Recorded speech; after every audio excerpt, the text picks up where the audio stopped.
नमस्कार। उत्तराखंड संस्कृत अकादमी के तत्वावधान में संचालित व्याख्यानमाला के प्रसंग में मैं डॉक्टर गोपाल कृष्ण जोशी आज हरेला पर्व के पावन अवसर पर अपना विचार व्यक्त कर रहा हूँ। भारत में मनाया जाने वाला प्रत्येक पर्व सांस्कृतिक के साथ साथ बड़ा वैज्ञानिक भी होता है। वास्तव में हमारी संस्कृति बड़ी वैज्ञानिक संस्कृति है। मानव स्वभाव से उत्सव प्रिय होता है और विभिन्न उत्सव एवं त्योहारों के माध्यम से ही प्राकृतिक संरक्षण का संदेश भारतीय संस्कृति की विशेषता रही है। इसी प्रसंग में हरेला पर्व भी हमारी संस्कृति संरक्षण एवं प्रकृति संरक्षण का प्रतीक पर्व है। भयंकर गर्मी के पश्चात जब वर्षा ऋतु का आगमन होता है और मकर रेखा से सूर्य कर्क रेखा की ओर प्रविष्ट करते हैं, तब श्रावण मास की प्रथम गते को यह पर्व समग्र उत्तराखंड में और अपने समग्र राष्ट्र में विभिन्न रूपों में मनाया जाता है।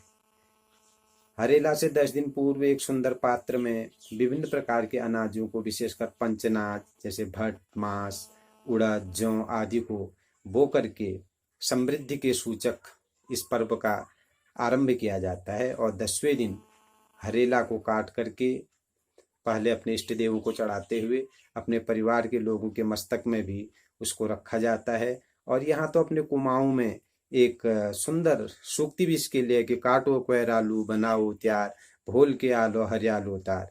और जब हरेला त्योहार आता है, माता बहनें अपने परिवारजनों के मस्तक पर हरेला रख करके जी रहा, जाग रहा, बच रहा, इस प्रकार की शुभकामनाओं के साथ उसके मंगलमय जीवन की कामना भी करते हैं, प्रार्थना करते हैं और विश्व मंगल के लिए भगवान से प्रार्थना भी करते हैं।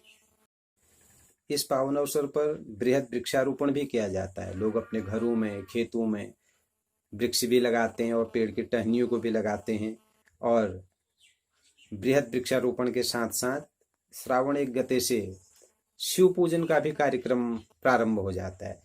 और कतिपय मान्यताओं के अनुसार लोग शिव पार्वती की जयंती के रूप में भी इस पर्व को मनाते हैं। और आज ही के दिन से पार्थिव पूजन का विशेष उपक्रम प्रारंभ हो जाता है। शिव शक्ति पूजन सहित हरियाली की कामना हेतु ईश्वर से प्रार्थना की जाती है। हर नाम समुत्पन्ने हरिकाली हरिप्रिय सर्वदा सस्य मूर्तिस्ते प्रणतार्ते हरे नमः। इस भावना के साथ हरेला पर्व के माध्यम से सभी के सुखमय जीवन की कामना की जाती है। पर्व हमेशा मनाते हुए आए हैं हम लोग, और पर्व अलग अलग ढंग से मनाए जाते हैं, इनका स्वरूप बदलता रहता है। यदि हम अपने वैदिक काल में ध्यान आकर्षित करें तो ऋग्वेद में वर्णित आपः शांति, औषधयः शांति, वनस्पतयः शांति, ये मंत्र इसी हरेला पर्व के ही सूचक हैं। और तब भी प्रकृति के संरक्षण के लिए हमारे ऋषि महर्षि और मंत्र दृष्टा ऋषियों ने हमें संदेश दिया है। और यदि हम उसके बाद पौराणिक काल की बात करें तो बृहद वृक्षारोपण का वहां पर भी वर्णन आता है। और वृक्षों में देव रूप की स्थापना की गई है। कहीं पर बड़, पीपल, तुलसी, आंवला, पद्म आदि वृक्षों को देवता के रूप में माना गया है। अश्वत्थ वृक्ष सर्वाधिक ऑक्सीजन देने वाला वृक्ष है, तो उसको मूल तो ब्रह्म रूपाय, मध्य तो विष्णु रूपणे, अग्रता शिव रूपाय, अश्वत्थाय नमो नमः। इस प्रकार की भावना से वृक्षों की पूजा का भी महात्म्य हमारे पौराणिक कालखंड से ही दिखाई देता है। और इसी क्रम में 10 पुत्र समुद्रमः, इस प्रकार की भावनाओं को अभिव्यक्त करते हुए हरियाली को बनाए रखने का हमेशा संदेश दिया गया है। वास्तव में हमारी संस्कृति केवल धार्मिक ही नहीं, वो धार्मिकता के साथ साथ सामाजिकता, संवेदनात्मक और उसके साथ साथ पूर्ण वैज्ञानिक संस्कृति हमारी है। यद्यपि आज प्रकृति संरक्षण के लिए विभिन्न कार्यक्रम आयोजित किए जा रहे हैं, कई सेमिनार हो रहे हैं, विश्व स्तर पर कई बड़े बड़े कार्यक्रम हो रहे हैं, लेकिन हरेला जैसा पर्व हमें संदेश देता है कि आप देखिए कि हमारा अतीत कितना गौरवशाली रहा है। हमारे पूर्वज प्रकृति के संरक्षण के लिए कितने अधिक जागरूक रहे, और हमें भी उस प्रकृति के संरक्षण के लिए जागरूक होने का संदेश ये हरेला पर्व देता है। यद्यपि हरेला चैत्र मास में और आश्विन मास में भी हमारे वहां बोया जाता है, लेकिन इस श्रावण मास में बोया जाने वाला हरेला कृषि पर्व का भी सूचक है, क्योंकि भारत कृषि प्रधान देश है। और हरेले के आकार प्रकार को देख करके कृषि का भी अनुमान लगाया जाता है कि इस वर्ष किस प्रकार की खेती होगी।